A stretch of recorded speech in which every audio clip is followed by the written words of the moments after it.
Καλησπέρα, καλησπέρα, ξαναγυρίσαμε. Βάμος Αριανάρα 3-3 με το μεγάλο Μανώλο Χιμένεθ. Πολύ ωραίο διπλό, δύσκολο διπλό αν μη τι άλλο, δύσκολη ομάδα και φυσικά πολύ ύπουλος αγώνας θα πούμε. Αν μη τι άλλο και φυσικά έρχεται κιόλας από τη μεγάλη νίκη απέναντι στο Παναθηναϊκό.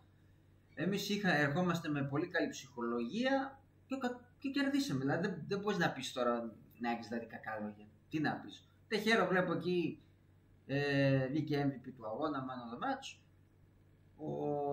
Ο Μισεουί, πώς λέγεται το παιδί, έβαλε τον κόσμο στο 88. Μπράβο, δεν μπορείς να πεις τώρα κάτι κακό μη τι άλλο. 3-3 με τον Μανώλο Χιμένεθ.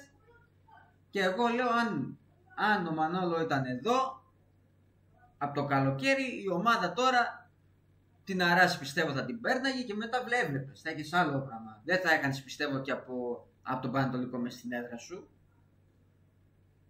Αλλά τι να κάνουμε, δεν πειράζει. Από τις 4 αγωνιστικές έχεις 3 νίκες. Έχεις 3 νίκες και είσαι νομίζω τέταρτος.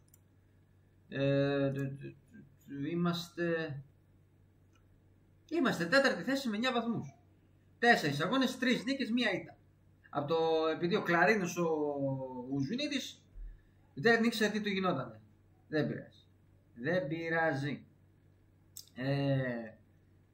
Δύσκολο μάτς και τώρα παίζουμε με τον Πανσεραϊκό. Ένα ακόμα δύσκολο μάτς. Παίζουμε με στην έδρα μας, ναι μεν, αλλά κανένα μάτς δεν είναι εύκολο. Και ειδικά για τον Άρη.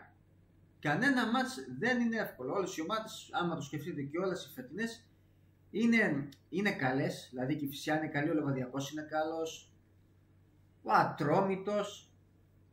Υπάρχουν ομάδες, ο Πανατολικός, υπάρχουν ομάδες που μπορεί να χτυπήσουν τον Άρη. Αν με τι άλλο, ο Λεβαδιακός κέρδισε τον ΠΑΟΚ 4-1 και η Φυσιά κέρδισε τον Παναθηναϊκό. Αυτός ποιος ήταν ο Παναθηναϊκός, μωρέ, ποια ήταν η άλλη ομάδα, ξέχασα. Ποια ήταν. Ναι, ο Λεβαδιακός πήρε χ με τον Παναθηναϊκό, δηλαδή είναι δύσκολο. Μπράβο όμως η ομάδα.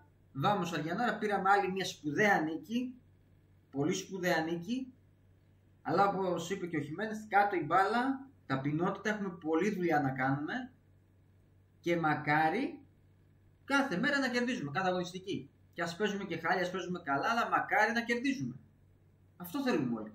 Ο Άρης να κερδίζει. Και μακάρι που εγώ δεν το νομίζω, ο Άρης, αν μπορέσει, ο Άρης του Καρυπίδη να μπει τετράδα. Αν μπορέσει.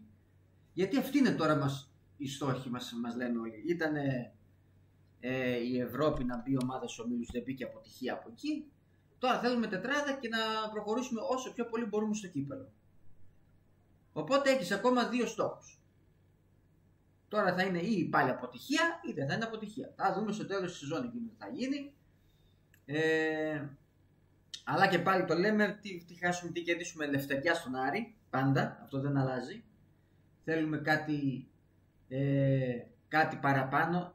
Θέλουμε να κάνουμε το επόμενο βήμα. Θέλουμε να κάνουμε ένα μεγάλο βήμα. Δηλαδή η ομάδα να τη βλέπουμε να κάνει πρωταθλητισμό, να διεκδικεί τίτλους, να κάνει πορείες σε Ευρώπη. Και δυστυχώς με το διαχειριστή δεν μπορείς. Μακάρι να έρθει κάποιος δυνατότερος. Αυτό είναι που όλοι θέλουμε. Έναν Άρη μεγάλο. Και δυστυχώς με τον Καρυπίδη ο Άρης δεν θα γίνει μεγάλος. Και αυτό είναι αλήθεια. Όσο πολύ και να πονάει ο Άρης, με τον Καρυπίδη μεγάλη ομάδα δεν θα γίνει ποτέ. Οπότε, όπως λέμε κάθε φορά, ελευθεριά στον Άρη. Τώρα την εβδομάδα παίζουμε με τον Πανσεραϊκό, δύσκολο μάτς. Δηλαδή ασχέτως που ο Πανσεραϊκός είναι τελευταία θέση, δεν έχει καμία σημασία απολύτως. Μπορεί να έρθει εκεί μέσα και να πάρει το μάτς με μισό 0. Πρέπει όμως τέτοιες ομάδες να τις κερδίζεις μέσα έξω.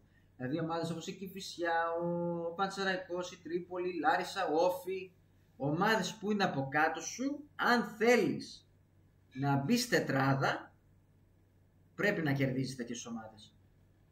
Όπως πέρυσι που σου δινόντουσαν οι ευκαιρίες και έχασες και από τον Όφη και από τον Βόλο και από τον Λεβαδιακό, μέσα έξω κιόλας, πρέπει τέτοια μάτσα να τα παίρνεις. Είτε με 5-0, είτε με μισό 0, είτε με καλή, είτε με πολύ καλή εμφάνιση, είτε με πολύ άσχημη εμφάνιση. Αν θέλεις να λέγεις μεγάλη ομάδα και να κάνεις το βήμα παραπάνω και να μπεις τετράδα, Τέτοια μάτς πρέπει να τα παίρνεις. Και μπράβο η ομάδα, μπράβο που εχθές κέρδισε την Κηφισιά.